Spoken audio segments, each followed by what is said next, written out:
Hey guys, so in this video I wanted to do a draw with me. So I will be doing a voiceover while I have a screen recording playing of me doing a study from an image I found on Pinterest. Let me know if you like this and would like to do more of this kind of thing.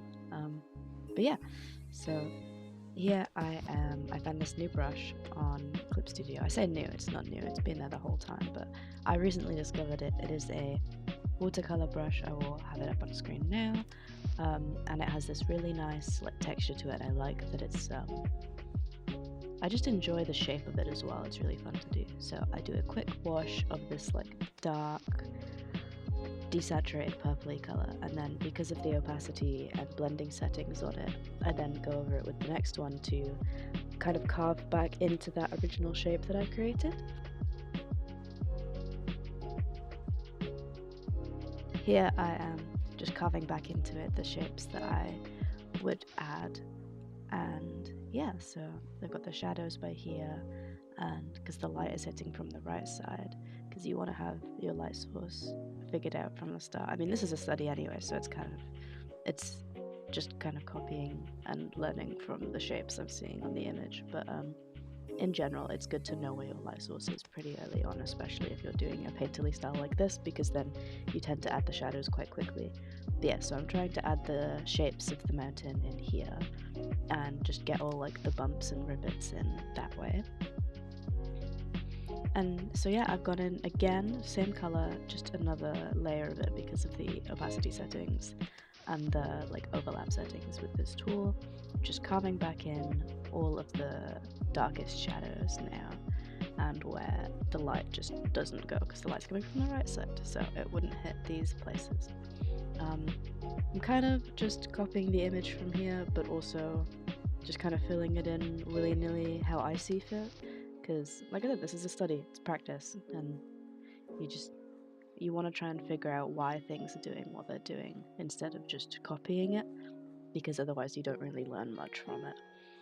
Going back over here now because I realized this part was much darker than I thought it was, so I'm just adding another layer on the bottom right area and then carving back into that. I think it's very good to study images because, yeah, like I said, you kind of learn about how shapes form and stuff, and you don't really think about how you'd portray certain things until you end up trying to do it. And it's really nice color picking from these. I didn't really color pick because I wanted to practice figuring out what the colors were in the color wheel myself and why they were. So it's I was going to try and color match the background, and at first you can see I had it a little too saturated, so then I had to find a more desaturated version to fit a little better the image, just because of the time of day that it was. Yeah, so now I'm going in with a reddy color because it's a either sunrise or sunset image. I think sunrise, but yeah, I'm going in with a peachy red color. Although even though it's so bright because of I think it's multiply settings that the brush has, it's overlaying in a darker sense, which kind of fits because the light isn't just going to be super duper vibrant in every area. It depends how much light it's getting and if it's getting all of the light, but most of the parts that the light are hitting will have some kind of red tone to it. It just depends how bright those parts will be and how to blend those in. So the bits on the right by here, they have the red on it because that's where the light's hitting, but it's not super vibrant. I end up changing the background again, but I didn't really like it, so I think I decided that I'll go back in later and maybe do some gradients to help make it feel real.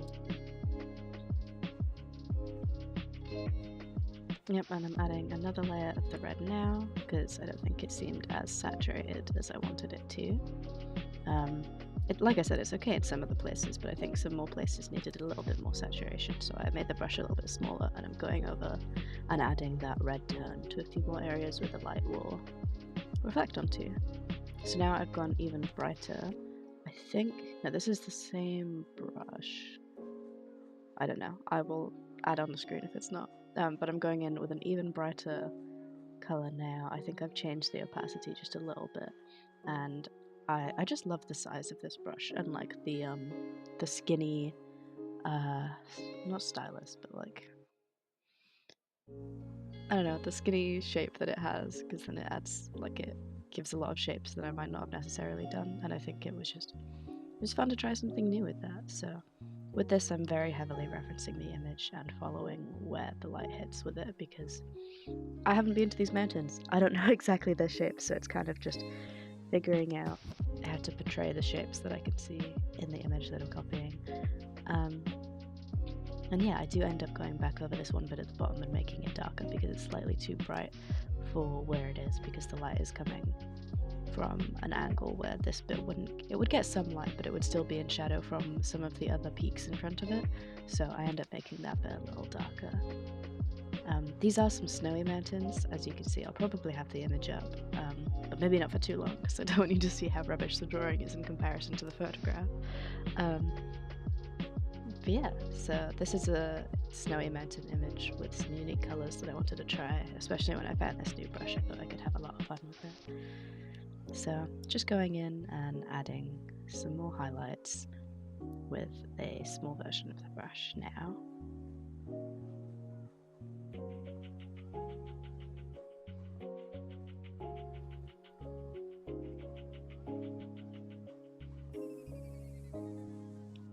These aren't actually highlights of the peaks anymore, the bits that I'm doing at the moment, or the bits that I was just doing. Those are reflections from between the peaks of where the light would hit the snowy area. So I'm just going in now with a lower opacity and a slightly darker color, I think, and just trying to blend it in to the rest of the image, but I didn't actually end up liking how that was looking, so I kind of give up. But I do go back and do it in a different way very soon. Now I'm just getting an even lighter color just to get the brightest parts of the highlights of where it hits. I think I end up going with an even brighter, more yellow toned color instead, because it's the sun hitting it. The sun isn't actually pink, it's yellow. So just adding that more orangey tone to it on the brightest highlights. Because if I added the orange straight away, because orange and blue are opposite on the color wheel, it wouldn't have blended as nicely. It would probably just go gray in the middle, and most often with highlights in this type of daytime, or just to make your highlights more interesting, you would want to not have that gray in the middle. You'd want to have one of the colors in between those two colors on the color wheel to help blend it in nicely together and make it look more natural instead of just like a super ultra harsh highlight, which works sometimes, but for this kind of image, not as much. Here I'm trying to add a little bit more saturation and color to the shadows, so I'm going in and I'm just carving out some of the darkest areas where the mountain kind of like divots and doesn't actually get as much light. Yeah, so I'm just adding some of those with a small version of the brush. Although I did feel a little bit crazy doing this because it doesn't look like I have much of a plan, but I am just copying the reference, but it does end up looking a little mad, but I do kind of like the texture that it gives eventually. But yeah, I was just trying to get all of the cast shadows from the mountain that would fall down onto the back of it, so all the darkest places where the light would not be able to reach at all.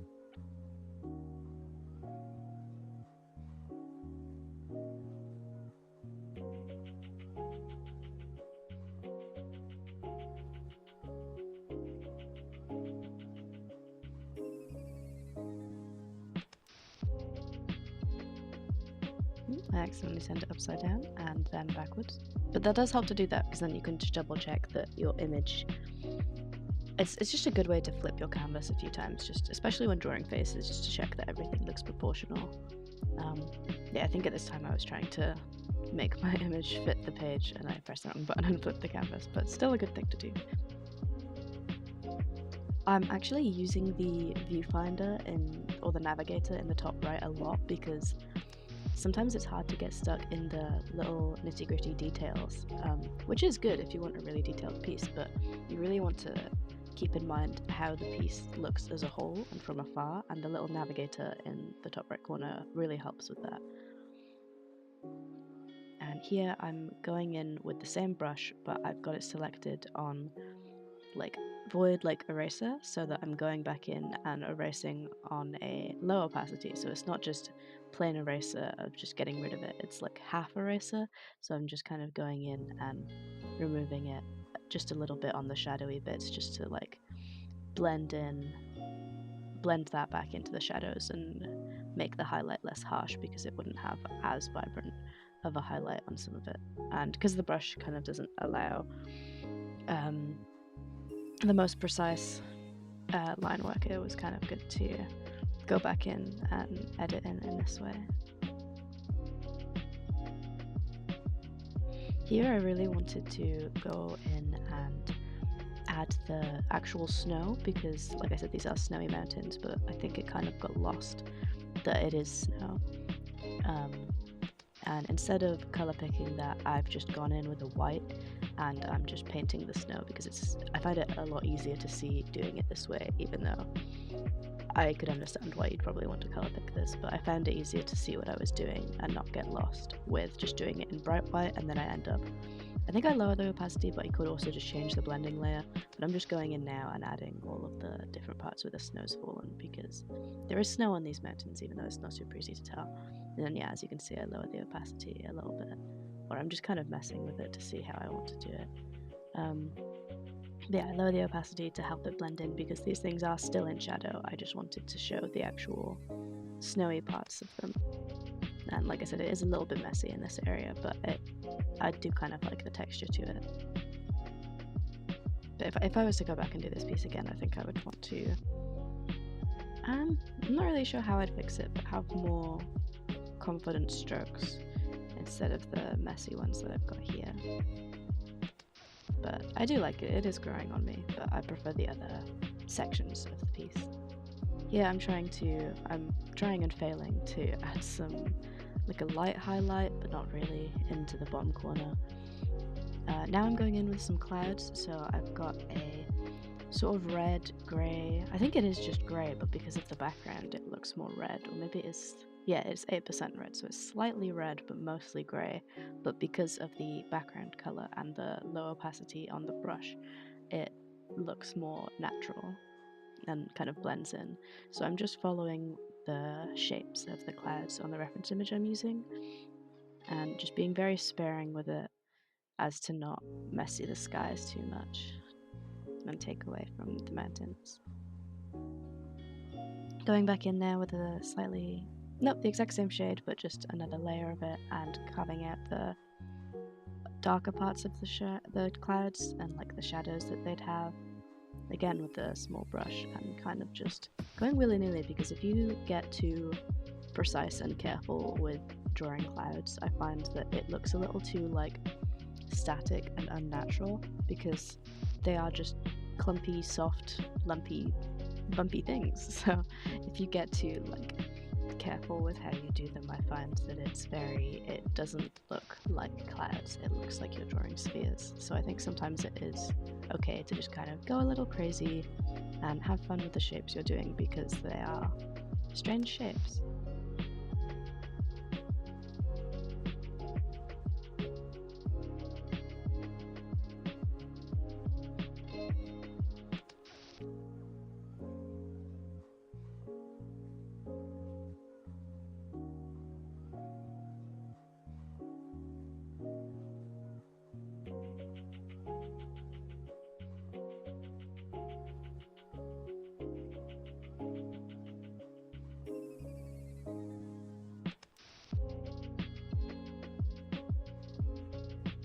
I end up lowering the opacity a little bit on this layer just to blend it in a bit more, and then I decided that I didn't like that because I liked the colour on the far right, so I do my little plan again with going back in with the half opacity eraser tool, and then apparently I don't like that either. So now I'm adding a gradient into the sky, like I said, to try and blend it more, because the sun is going to be adding some warmer tones to the sky. So I've only done it very lightly, but now I'm messing with blending layers, or blending modes on the layer, to see how I'd like it. Because I don't want it to be too bright to seem unnatural, and I only want it to be soft, but I still want the gradient to reach kind of far, but I don't want it to be super obvious. So I'm pretty sure this is the one I end up sticking with. It's only very subtle, but... And then, this was an amazing choice. do a black to transparent gradient from the bottom to kind of just blend in the mountains with the scenery a bit more, because the sun does come from up, so the shadows would go down then and like rise it up from the ground. Again, messing with layers on this, but I'm not sure what I end up going with.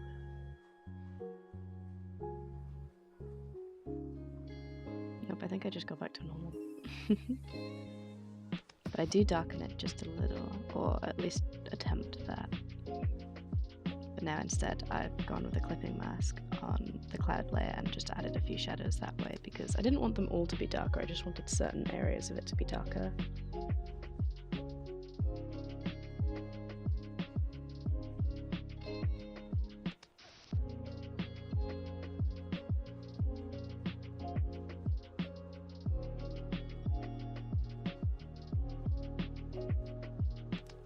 Again, I think I'm going back in and adding a little bit more of a snowfall, because I think I made it a little too subtle and I wanted to go back in and add that a bit more.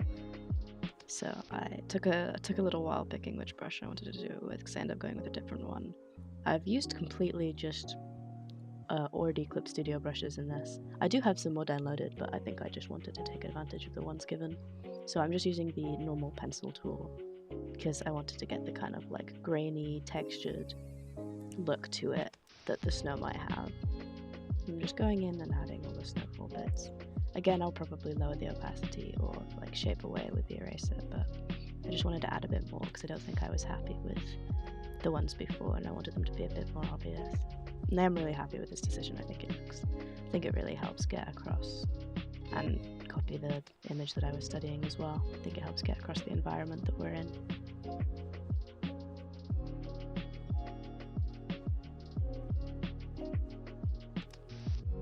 Yeah, so I've lowered the opacity to help it blend in now, but I think it really did help the piece. As you can see, I'm turning the layer on and off just to double check that this is actually changing something.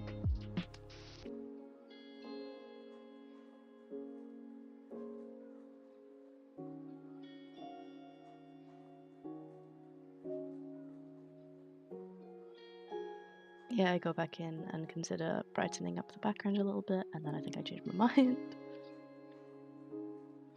And now I'm adding some highlights to the clouds. Again, with that same pencil tool. And I'm doing them in white now, but they won't actually stay in white. That was just so I could kind of see the shapes I was doing against the background of the clouds. I'm just adding only the parts where the light hits.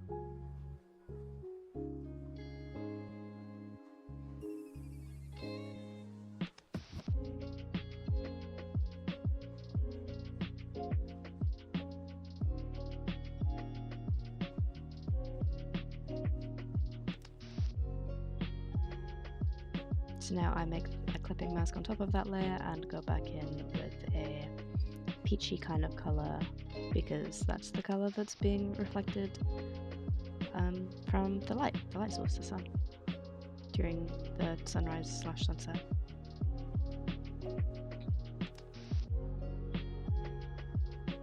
I'm going to play with a few blending modes just to see which one I think fits best, and lowering the opacity to not make it such a harsh highlight on the clouds.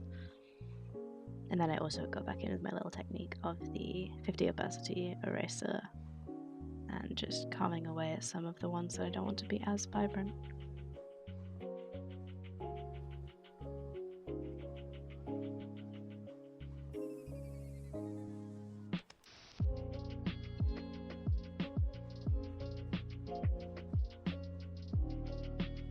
This whole piece took around 45 minutes, but I've sped it up for this. And yeah, I think sometimes it's just good to practice and study images and learn from them as well. And it's just fun. I kind of just did this while watching TV with my flatmate.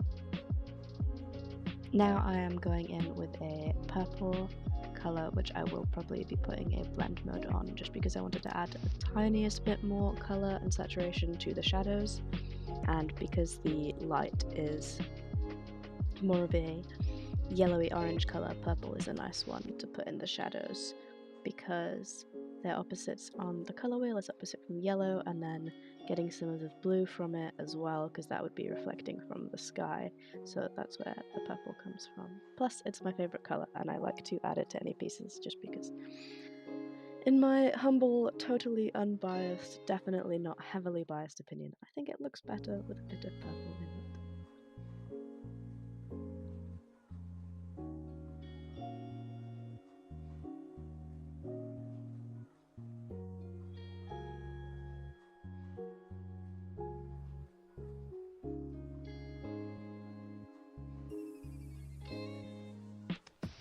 Just turning the layer on and off to double check that this is how aggressive I'd like it. I think I end up going with an overlay layer, just because the main purpose is to add the saturation, not really change too much of the shadows.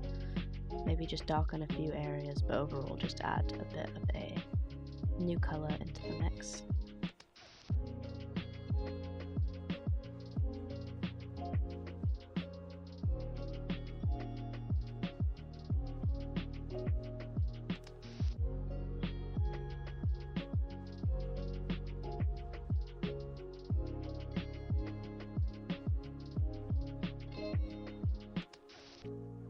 Now I'm just messing with the background to see if I can make it blend more, but I end up not being too happy with that, so I go back to my gradient technique.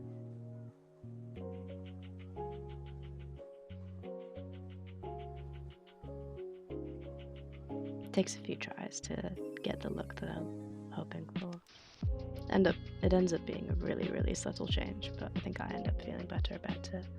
And then I'm adding a vignette type border to everything, just because it kind of matched the image, and I think it helps blend the picture all together a little bit more in the darkest corners as well.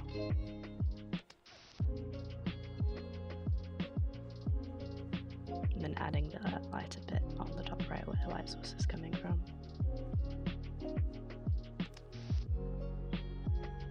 Putting it on an add layer to really show that that's the highlight as well.